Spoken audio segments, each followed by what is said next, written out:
they want to move him on. That's been no secret. I mean, Zidane said it last summer, didn't he, when the move to China was nearly coming off.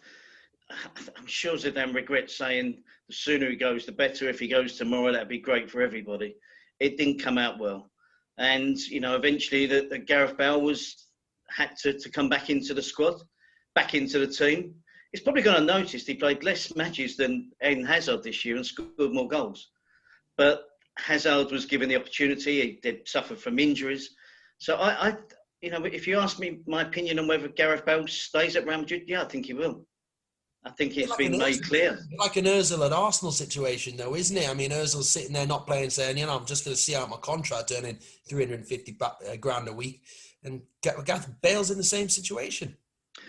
Yeah, I think they have a degree of power play because we're talking about clubs, suffering financially.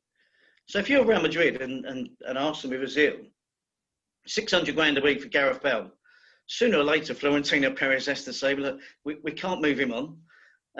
Please, Zidane, can you get him back in the squad and get him back playing again, and let's get some valuation from him in terms of what we're paying him every week. So that's the only way it can be resolved. He's got 2 years left. I cannot, for the life of me, imagine. I can imagine us having this conversation in a year's time, exactly the same situation. But I can't imagine it where Bale has been, just disappeared. And we joke about him playing golf, but for him not to be involved in big matches, the Manchester City game, for instance, he is still. I'm not saying he's been in great form when he's played for Real Madrid in the last couple of seasons, but he's a player you could work on. In terms of, we know undoubted ability, get him right mentally. It's going to be hard for Zidane to put an arm around his shoulder and convince him that he never wanted him to leave in the first place. But, they're both growing up. They both can deal with it.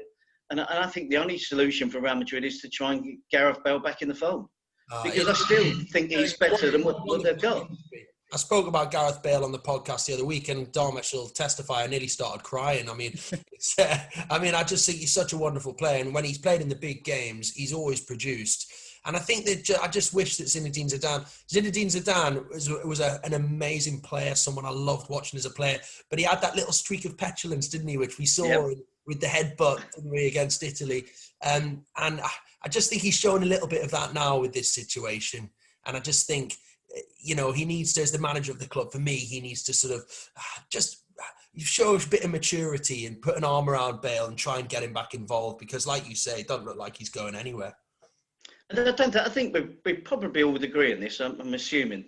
I don't think Gareth Bale comes across as an offensive person. No. He's not a player that's caused problems. You hear from former teammates, managers.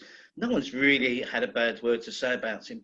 Even his Real Madrid teammates now, some of the stuff has been ill-advised. They've said about him not speaking Spanish because he does. Some of the stuff has been ill-advised about him playing golf. He does like his golf, but it was friendly banter, and the players, like him, respect him. But it still goes back to when he came off the bench and scored 2 goals against Liverpool. His interview straight after the game. Yeah. So Dan hasn't forgotten it, hasn't forgiven him for it. And I can imagine when Gareth Bale, when various managers that had replaced Zidane were leaving and getting the sack, and then Zidane turned up again. He wasn't the only one. There was 2 or 3 others as well who made it clear they were glad that Zidane had gone. James Rodriguez, Dani Ceballos, Gareth Bale.